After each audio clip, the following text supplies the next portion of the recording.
नमस्कार, स्वागत है आपका अखंड गौरव न्यूज में। मैं हूं विनोद गुप्ता गौरव। आइए नजर डालते हैं आज की कुछ खास खबरों पर। बागेश्वर धाम के पीठाधीश्वर पंडित धीरेन्द्र कृष्ण शास्त्री ने सनातन एकता पद यात्रा को लेकर छतरपुर के ला कैपिटल होटल में एक पत्रकार वार्ता का आयोजन किया। पत्रकार वार्ता में मीडिया से क्या बोले पंडित धीरेन्द्र कृष्ण शास्त्री, आइए आपको सुनवाते हैं। भगवान श्री सीताराम जी की मंगलमयी कृपा, छत्रसाल महाराज जी की यह पावन भूमि जहाँ मोटे के महावीर अनगढ़ टोड़िया वाले सरकार श्री हनुमान जी महाराज, फिरंगी पछाड़ हनुमान जी का पावन स्थल, जहाँ पर अनेक दिव्य संत श्री शरीर महाराज जी जैसे सन्यासी बाबा, दादा गुरु जी जैसे विभूतियाँ हैं।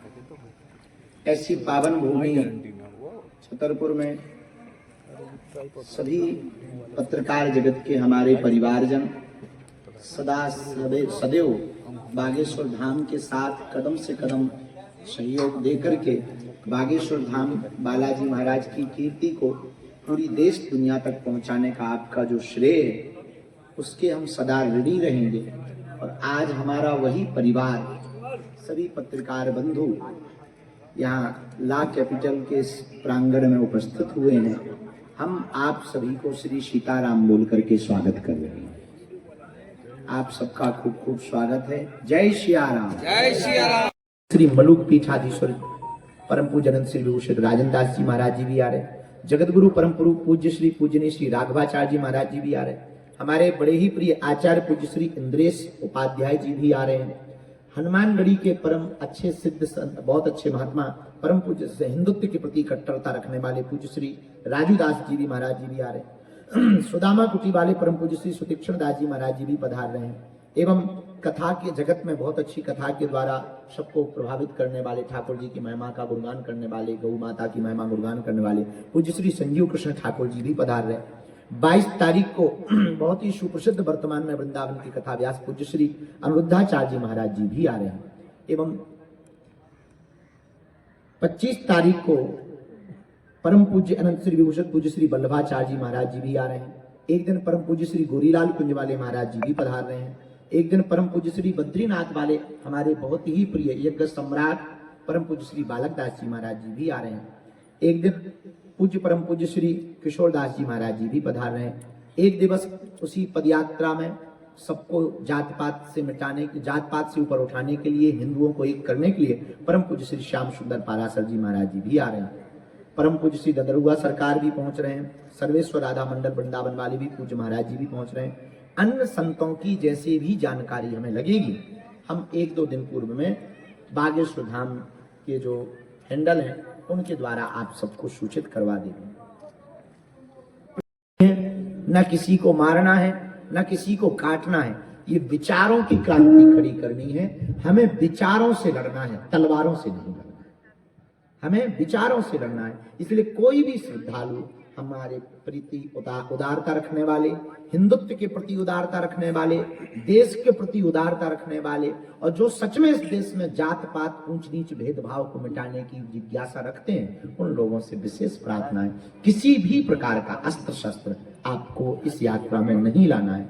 और जब भी पदयात्री यात्रा में चलें तो मिलने वाले गांव, पिछड़े बिछड़े लोगों को पहले गले लगाएं और उनको वो 7 संकल्प दिलाएं जो हम आपको पदयात्रा के प्रथम दिवस दिलाएंगे, जो आपको सोशल मीडिया पर भी प्राप्त होंगे। और पहला संकल्प तो भूल ही मत जाना कि भैया हम सब हिंदू एक हैं, और इसका स्लोगन है जात पात की करो विदाई, हम सब हिंदू भाई भाई। इस बात को आपको सबको बोलते हुए जाना है, ताकि लोगों में एक विचारिक क्रांति प्रारंभ हो सके। क्रांति बहुत देर से काम करती है, रुक करके काम करेगी। भारत में हिंदू तो कुंभकर्ण की बात सोया, तो वो तो स्वाभाविक है, और ज्यादा देर लगेगी। यहाँ जगाने के लिए बहुत प्रयत्न करने पड़ते हैं। लोग बैंड बाजा से नहीं उठते हैं, यहाँ तो पदयात्रा से तो बहुत देर से उठेंगे, धक्के खाएंगे कुछ लोग, तब उठेंगे। कुछ लोगों के घर में लव जिहाद हो जाएगा, फिर हिंदू उठेंगे। कुछ लोगों के घर पे ही कब्जे जब विधर्मी कर लेंगे, तब कहेंगे बागेश्वर बाबा ठीक कह रहा था। कुछ लोगों के घर पर पत्थर गलेंगे, जैसे अभी छतरपुर में एक कांड ऑलरेडी हो ही चुका है। अब विचार ही कर लो कि जब जो है प्रशासन के ऊपर उन्होंने कर दिया था, तो निश्चित है हिंदुओं के घरों पर भी होगा। उसके बाद फिर कुछ हिंदू जगेंगे, थोड़ा देर से जगेंगे, पर जगेंगे। लेकिन हमने बिगुल फूंक दिया है, हमने नहीं फूंका, गुरुजी ने फूंकवाया है। हमारा उद्देश्य सिर्फ इतना है, हिंदू समाज बच जाए। आज इजराइल इसलिए लड़ रहा क्योंकि वो अपनी संस्कृति, अपने कल्चर को बचाना चाहता है। हम लोग बाकी एक दो जो अभिनय जगत से एक दो लोग हैं, उनकी सूचना हमको मिल गई है कि वो भी आ रहे हैं। एक दिन हमारे बड़े ही प्रिय हैं, अभिनय जगत में बहुत अच्छे और सनातन के प्रति उनके अद्भुत विचार हैं। एक दिन जो है संजय दत्त भी आ रहे हैं और अन्य लोग भी इसमें आ रहे हैं। एक दिन खली भी पहुंच रहे हैं। उनकी जो भी सूचना हमको मिलेगी हम आप सबको इसके द्वारा, बागेश्वर धाम के द्वारा या सब समिति परिवार के द्वारा हम आपको बता दें। आपको आज बुलाने के एक दो कारण हैं। प्रथम कारण है कि हमें कुछ बातों को लोगों तक पहुंचाना है, इसको हम आपके द्वारा पहुंचवाना चाहते हैं। पहली बात हमें ये, इस पद यात्रा में आपको यह बात पहुंचानी है कि किसी को भी फूल माला पर रुपया खर्च नहीं करना। ये हमारा आंतरिक भाव भी है और इच्छा भी है। उस खर्च को किसी अन्य जगह सेवा सदुपयोग में, पानी में, भंडारे में, फलाहार में वो लगा देना तो किसी का पेट भी भर जाएगा और ये दक्षिणा भी व्यर्थ नहीं जाएगी और हमारा संकल्प भी पूर्ण हो जाएगा। दूसरी बात, इस पदयात्रा में छोटे बच्चे, वृद्ध और बीमार जनों को नहीं आना। वो घर बैठ करके ही बागेश्वर धाम चैनल से, ये यूट्यूब, टीवी जो भी चलेंगी उनके द्वारा, आप सोशल मीडिया के द्वारा इस पदयात्रा में हनुमान चालीसा पढ़ के घर से ही सपोर्ट करके अपने आसपास छुआछूत, ऊंच नीच, भेदभाव जो बीमारी है ये ना बढ़ने पावे, उसके लिए घर बैठ करके संकल्प लिए। तीसरी प्रार्थना, जो भी आवे उनको रबड़ के जूते चप्पल पहन करके ही आना है ताकि पैर ना कटें और आपको कोई कष्ट ना होवे। क्योंकि जितने भी लाखों लोग आएंगे उन सबकी जिम्मेवारी हम सबकी है, तो उनके स्वास्थ्य का और उनका ख्याल रखना हमारा परम कर्तव्य है। तो जूता चप्पल पहन करके आ सकते हैं। अब किसी की अपनी भावना है तो वो अपने भाव से, फिर आपकी अपनी निष्ठा है, निजी निष्ठा है, पर हमारी तरफ से आपको स्वतंत्रता है। क्योंकि अभी यात्राएं रुकनी नहीं, एक ही बार में तुम्हारे पाँव में छाले पड़ जाए तो दोबारा में क्या कर। आगे बात यह है, इस यात्रा में जो भी पहुंचे भगदड़ की जगहों से बचें, भीड़ भाड़ की जगहों से बचें। स्वागत देने वाले, अथवा पहली बात तो स्वागत की अपेक्षा नहीं है, हमें तो भिक्षा देने, और भिक्षा में हमको जात पात मुक्ति की भिक्षा चाहिए, ऊंच नीच भेदभाव की भिक्षा चाहिए। फिर भी आने वाले जितने श्रद्धालु हैं उनके प्रति आपके मन में उदारता है और कुछ प्रसाद पवाना है तो कृपा करके बंद पैकेट के ही कुछ चीजें, पार्ले जी हो गई या नमकीन हो गए, ऐसी बंद चीजें पैकिंग, या फल हो गए, उसी को वितरित करवाएं। खुली हुई चीजें, बनी हुई चीजों में कई बार विशेष प्रकार के षड्यंत्र रचने वाले लोग उपद्रव कर देते हैं। उससे किसी भी प्रकार से ना तो लोगों को कष्ट होवे, ना किसी भी प्रकार से यह पद यात्रा को धर्म विरोधी खंडित कर पाए। इसलिए कृपा करके फल अथवा पैकिंग वाली वस्तुओं का ही वितरण करें। विश्राम की जगह पे भी भगदड़ ना मचाएं, प्रसाद पाने वाली जगह पर भी भगदड़ ना मचाएं। हम प्रतिदिन इस पदयात्रा में प्रातः काल 7 से 8 के बीच में जब प्रारंभ करेंगे, पहले दिन की 10 बजे के बाद होगी, बाकी प्रत्येक दिन की 7 बजे से 8 बजे सुबह से पदयात्रा प्रारंभ होगी। उसमें एक बार सामूहिक हनुमान चालीसा पाठ और राष्ट्रगान के साथ हम सब जो है इस पदयात्रा को प्रारंभ करेंगे। इसलिए राष्ट्रध्वज जो भी लेकर आवे, धर्म ध्वज जो भी लेकर के आवे, वो उसका सम्मान बनाएंगे। क्योंकि हमारे लिए धर्म और देश दोनों सबसे ज्यादा महत्वपूर्ण है, इनसे बड़ा कुछ भी नहीं। इसलिए राष्ट्रध्वज का सम्मान और धर्म ध्वज का सम्मान आने वाले जितने भी हमारे परिवार के लोग हैं वो जरूर बनाए रखें। हम इस अपनी पदयात्रा में एक और श्रद्धालुओं से अपील करेंगे, कोई भी अस्त्र शस्त्र लेकर के न आए। अनेक हिंदू बाहुल्य देश थे, सूरीनाम, इंडोनेशिया, फिजी, मॉरिशस और नेपाल तो हिंदू राष्ट्र ही था, अब वो चला गया। एक भी देश हिंदू राष्ट्र नहीं है। भारत में ही हम लोग अल्पसंख्यक नहीं थे, पर वर्तमान में लगभग 7 से 8 प्रदेशों का आंकड़ा अगर कोई बारीकी से चेक करके जांच करके लाए तो लगभग आप 7 से 8 प्रदेशों में अल्पसंख्यक होने की कगार पर खड़े। एक दिन ऐसा आएगा कि पूरे लोग इस देश को, जो विधर्मी लोग हैं, अल्पसंख्यक घोषित करवाकर, हिंदुओं को अल्पसंख्यक घोषित करवाकर मानेंगे। इसलिए हमने प्रण लिया है, हम हिंदुओं को अल्पसंख्यक नहीं होने देंगे। और हिंदू अल्पसंख्यक होने की कगार पर कारण क्या है? वो अपनी ऊर्जा इसी में खत्म कर रहा कि हम ब्राह्मण हैं, हम क्षत्रिय हैं, हम वैश्य हैं, हम शूद्र हैं, ये बड़े हैं, ये छोटे हैं। इसी में अपनी ऊर्जा को खत्म कर रहा। हमें उन्हें नीचे गिराना है, उनको आगे बढ़ाना है। इसी में अपनी ऊर्जा को खत्म कर रहा। राष्ट्र के लिए कोई नहीं सोच रहा, हिंदुत्व के लिए कोई नहीं सोच रहा। इसलिए हमने विचार किया कि हम पद यात्रा के द्वारा उन हिंदुओं को जगाएंगे। तो इसलिए जो भी पद यात्रा में चलें, मिलने वाले लोगों को गले लगाएं और एक साथ भोजन करें, बिछड़े और पिछड़े लोगों को आगे आने दें। और हम तो ये भी प्रार्थना करेंगे कि जो भी गांव के दीनहीन आपको दिखाई देवे, इस पद यात्रा में उनको आप सबको आगे करना। एक अंतिम बात और, हम हुल्लड़पन ये किसी भी हमारे पद यात्रा में चलने वाले लोगों को नहीं करना है।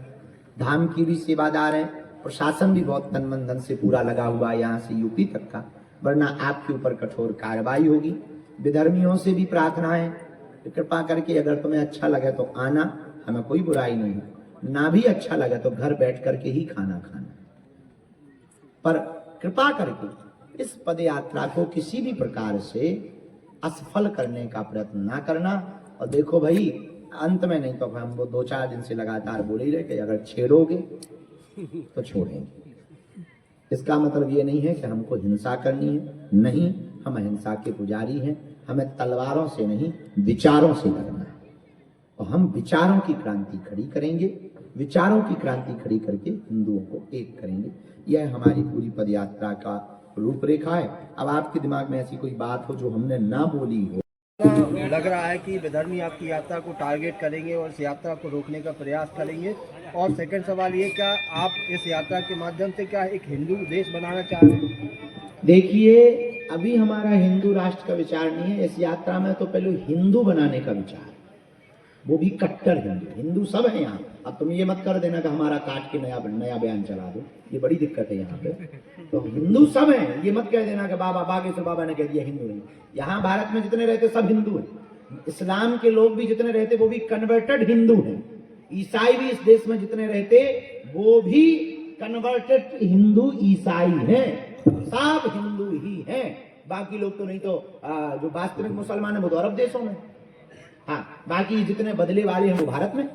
तो सब हिंदू हैं, लेकिन हमें इस देश में कट्टर हिंदुओं की कमी है। तो कट्टर हिंदू बनाने के लिए हम पद यात्रा कर रहे हैं। अब दूसरी बात, आपने कहा कि क्या हिंदू राष्ट्र बनेगा? पहले हिंदू कट्टर बन जाए, फिर हिंदू राष्ट्र बना ही जाएगा। हिंदुओं की घटती जनसंख्या को बढ़ाने के लिए आपके पास क्या में जा रहे हैं? तो जो भोजन कर रहे हैं वो किसी विशेष घर में कर रहे हैं या आपके लिए कोई अलग से इंतजाम है? अब भाई प्रश्न तो बहुत सुंदर। पहला प्रश्न जो है उसका उत्तर ले लो। घटती हुई जनसंख्या के लिए अब हमारी तो ब्याह को विचार है अब खुद का, तो हम तो बढ़ाएंगे ही। अब जितने हो पाएंगे सो बताएंगे। तो हम तो जनसंख्या बढ़ाएंगे ही, पर हम यही देश की कानून व्यवस्था और आपसे प्रार्थना करेंगे। आप कहते हो बच्चे 2 ही अच्छे, फिर चच्चे के 30 क्यों बच्चे? अगर बच्चे 2 ही अच्छे तो चच्चे के 30 क्यों बच्चे? तो हम यही प्रार्थना करेंगे कि उनके भी 2 ही बच्चे हों, वरना हिंदुओं से भी कहेंगे कि अगर उनके 12 तो अपने 14। तो आप क्या प्रशासन के खिलाफ लड़ेंगे? नहीं, हम किसी के खिलाफ नहीं लड़ेंगे। हम तो सनातन के पक्ष में हिंदुओं की बात रखेंगे। हम क्या लड़ने वाले तुमको विवादी आदमी दिख रहे कि सींग पूंछ निकले आई हमारे लड़ना? हम अपने खिलाफ नहीं लड़ पाते, प्रशासन के खिलाफ। वो तो हमारे ये माई बाप उनकी ही छत्र छाया में हमें जीना है। तुम क्या करवाना चाहते? पहले ही जेल भिजवाना चाहते? बिल्कुल नहीं लड़ेंगे ना कभी। दूसरी बात, दूसरा प्रश्न क्या था? इस दौरान आप जो भोजन हाँ, भोजन करेंगे। इस दौरान भोजन हमें कोई जो भी यात्रा में मिलेंगे लोग, अगर वो दे देंगे तो खा लेंगे, नहीं तो बना के खाएंगे। अब तुम्हारी श्रद्धा हो तो तुम लेके आओ। महाराज जी एक सवाल है कि जो भी मीट मांस मदरा की जो दुकानें हैं, जिस दिन आपकी यात्रा निकले आप एक ना माइक लेकर चले जाओ, साहब से कहवा दो भैया सो तुम्हारे तो तुरंत काम हो जाने। और उनके तुम्हारे कहें तो 1 मिनट में काम हो जाए, उन्हें कर रही पड़े। और हम तो कह लो देखिए सो उन्हें कहें बाबा तुम दंगा न फैलवा देंगे। महाराज जी जो भी होटल संचालक हो रहे हैं लोग दूर दराज से भी लोग आएंगे, देश दुनिया से भी लोग आएंगे, तो वहाँ पर जो लोग रुकने के लिए आएंगे उनकी विधिवत जानकारियां उपलब्ध होनी चाहिए। ये प्रश्न बहुत अच्छा है, इस पर हम आपको धन्यवाद देते हैं। जितने की ये पत्रकार वार्ता क्योंकि पूर्ववत सबको विदित है, उसी संदर्भ में, पदयात्रा के संदर्भ में यह प्रेस कॉन्फ्रेंस की आज की चर्चा रखी है। हमारा भारत अद्भुत देश है, यात्राओं का देश है। सबको राम की वनवास की यात्रा पता होगी कि रावण जैसे आतताई का वध हुआ। केवल राम जी की ही यात्रा नहीं, आज जगत गुरु शंकराचार्य की वो चारों मठों की यात्रा स्थापना की, जिससे आज हिंदू समाज को मंदिरों की एक ऐसी व्यवस्था मिली जहां पर वो एकत्रित हो सकता है। केवल आज जगत गुरु शंकराचार्य भगवान भर की यात्रा ही नहीं, पांडवों की वो 12 वर्ष की अज्ञातवास की यात्रा भी थी, जिससे उन्होंने महाभारत के समर पर विजय प्राप्ति के एक योजनाबद्ध तरीके को पाया। हमारे भारत देश को आजाद कराने वाले महात्मा गांधी की दांडी यात्रा, ऐसी इस देश में अनेक यात्राएं हुई, जिस यात्रा से एक क्रांति खड़ी हुई, एक मिशन सफल हुआ। वर्तमान में पूरे देश में हिंदू समाज बट रहा है, विचित्र स्थिति में है, और पश्चिम बंगाल, बांग्लादेश, यहाँ के हिंदुओं पर हो रहे अत्याचार, और भारत में ही अब तो पश्चिम बंगाल जैसी स्थिति कई प्रदेशों में देखने को मिलती है, चाहे वो नूह हो, मेवात हो, कल फिर से मणिपुर में आगजनी हुई है, तो चाहे वो मणिपुर जल रहा हो, अथवा फिर बहराइच की घटना हो, अथवा फिर यहाँ बगल में बरेली की घटना हो, या फिर राजस्थान के कई क्षेत्रों में वो कन्हैया लाल दर्जी की घटना हो, चाहे वो श्रद्धा के 35 टुकड़े हो गए, या कोलकाता की वह डॉक्टर बिटिया हो गए।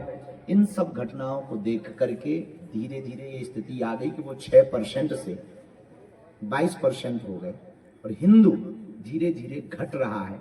उनके ऊपर लगातार प्रायोजित तरीके से अत्याचार किए जा रहे, और हिंदू समाज अभी भी चुप बैठा है। यह बात हमारे दिल में बहुत ज्यादा चुभ गई।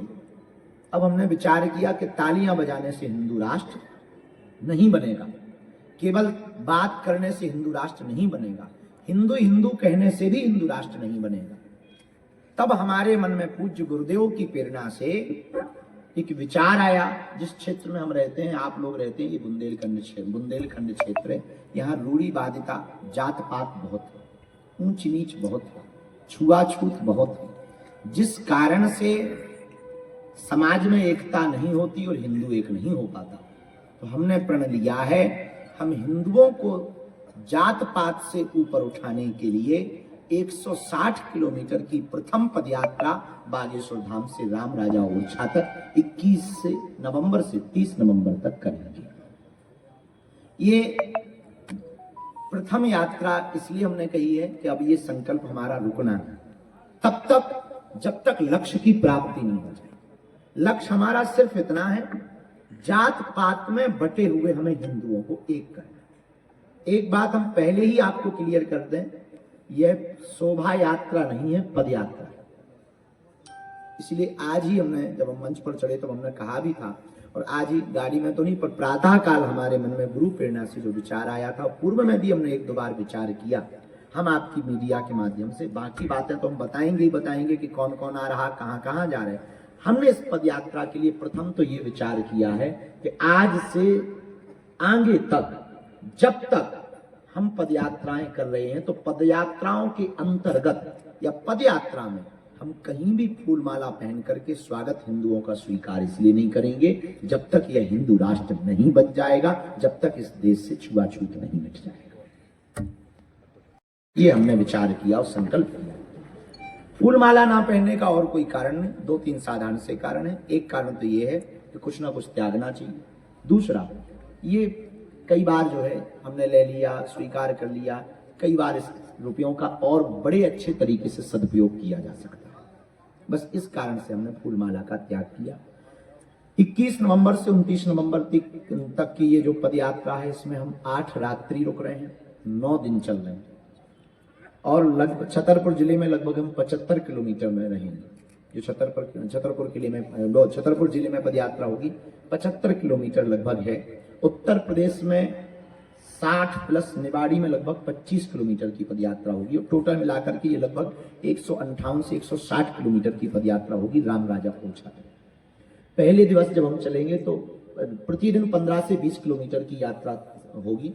इसमें मिलने वाले लोगों को जगह जगह रस्तों पर, क्योंकि बहुत समुदाय रहेगा, तो जितनी भी यथास्थिति संभव होगी इस पदयात्रा में आप कहेंगे कि इसको आप पदयात्रा को सफल कैसे बनाएंगे, तो जगह जगह हम 7 संकल्प वचन हिंदुओं को दिलाएंगे। उनमें पहला वचन ये होगा कि अब हम सब हिंदू जात पात में नहीं बटेंगे, हिंदुस्तानी होकर के हिंदू होकर के हिंदू होने पर गर्व करेंगे। ऐसे 7 वचन जो होंगे वो पदयात्रा के अंतर्गत 7 संकल्प उन लोगों को दिलाए जाएंगे।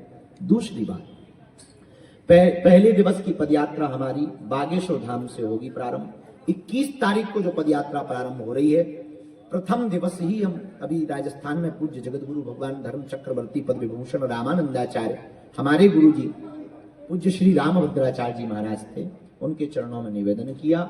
उन्होंने हमें आज्ञा दे दी 21 तारीख को भगवा ध्वज दिखा करके पूज्य गुरु जी इस यात्रा को प्रारंभ करवाएंगे। इसके बाद में हम तो निकल पड़ेंगे। अब लोग कितने होंगे ये हम कह नहीं सकते, हम अकेले अभी हैं ये कह सकते हैं, पर हमारे साथ हिंदू समाज है, हिंदुओं के वो लोग हैं, बुंदेलखंड के गांव गांव के वो लोग आ रहे हैं, वो लोग उत्साह दे रहे हैं, वो सहयोग दे रहे हैं, जिसके बारे में हमने कभी विचार नहीं किया था।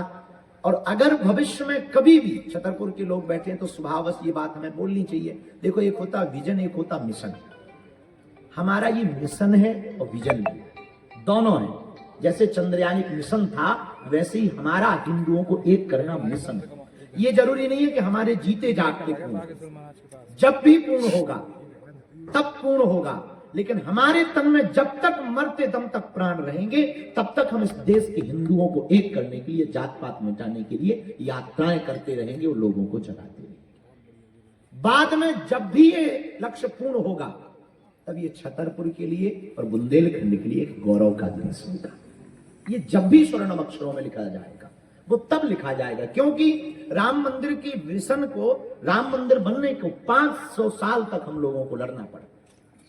अनेक ऐसी परंपराएं हैं जिनके लिए बहुत लोगों को लड़ना पड़ा, कई साल। आजादी के लिए भी कई सौ, बहुत बड़ा लक्ष्य है। जब देश की आजादी के लिए घर घर से लोग बाहर निकले थे तो देश आजाद हुआ था। इसलिए अब हम फिर प्रार्थना करना चाहते हैं, हम भारत को बांग्लादेश नहीं बनने देना चाह रहे, इसलिए हम हिंदुओं से प्रार्थना करेंगे, ना तो हमें राजनीति करनी है, एक बात स्पष्ट कर दें, ना हमें नेता बनना है, ना हमें सांसद बनना है, ना हमें किसी पार्टी को वोट दिलाना है।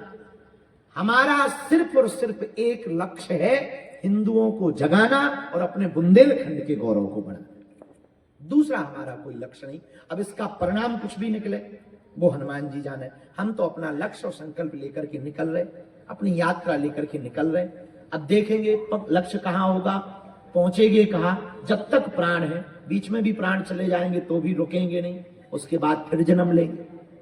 जब जन्म लेंगे, होश आएगा तो फिर हनुमान जी हमसे यही काम करवाएंगे, भारत माता हमसे यही काम करवाएगी। हमें भारत माता पर, हनुमान जी पर भरोसा है। तो पहले दिन की यात्रा भगवा ध्वज दिखाकर पूज्य जगत गुरु भगवान प्रारंभ करवाएंगे और हम आ जाएंगे कदारी फार्मेसी कॉलेज में। दूसरे दिन की जो यात्रा शुरू होगी, गठेवरा अंडरब्रिज के पास में फलाहार प्रसाद पा करके, भोजन करके दोपहर का, सायंकाल तक हम छतरपुर के सभी लोगों को मिलते हुए छत्रसाल चौराहे पर सबके साथ में 7 संकल्पों को दोहराकर और जात पात के संकल्प को सबके हृदय में भरकर इस क्रांति की बातों को रखकर हम शाम के समय तक पेप्टिक टाउन में पहुंच जाएंगे। फिर निकलेंगे, दोपहर का भोजन हम बहुसानिया में करेंगे, फिर शाम का विश्राम शांति कॉलेज नौगांव में करेंगे। फिर बड़ा गांव टोल प्लाजा में दिन का भोजन करेंगे और रात्रि विश्राम 24 तारीख को देवरी रेस्ट हाउस में करेंगे। इसके बाद में भदरवाड़ा में दिन का भोजन करके रात्रि विश्राम 25 तारीख का ग्रामोदय मऊरानीपुर में करेंगे। दिन का भोजन श्री राम कॉलेज बंगरा में करेंगे और मां शारदा महाविद्यालय घोषी में श्री राम पैलेस के पास में घुराट, यहाँ पर रात्रि विश्राम 26 तारीख को करेंगे। सकरार में सबका अल्पाहार करवाकर, भोजन करवाकर हम पूरे बागेश्वर धाम के जो जात पात को मिटाने के लिए सभी साधक आएंगे, वो यहाँ दिवस का भोजन करके रात्रि विश्राम 27 तारीख को रेस्ट एरिया निवाड़ी में करेंगे। दिन का भोजन फिर बरुआ साबर एवं अगले दिन करके 28 तारीख की जो हमारा विश्राम होगा वो ओरछा तिगड्डा पर होगा। 29 तारीख को 8 किलोमीटर की यात्रा ओरछा तिगड्डा से ओरछा तक करके वहां ध्वज चढ़ाएंगे, प्रणाम करेंगे, जो जो संत आएंगे उनके उद्बोधन होंगे और फिर संकल्प वहां फिर से दोहराकर अपने अपने घर को जाएंगे। और इसके बाद में फिर शीघ्र अति शीघ्र हिंदुओं को एक करने के लिए, जात पात को मिटाने के लिए पुनः पदयात्रा की जाए। ये 9 दिवसीय हमारे चैनल को सब्सक्राइब करें, वीडियो को लाइक कमेंट ज्यादा से ज्यादा शेयर करें। खास खबरों के लिए देखते रहिए अखंड गौरव न्यूज, साथ सच कहने का।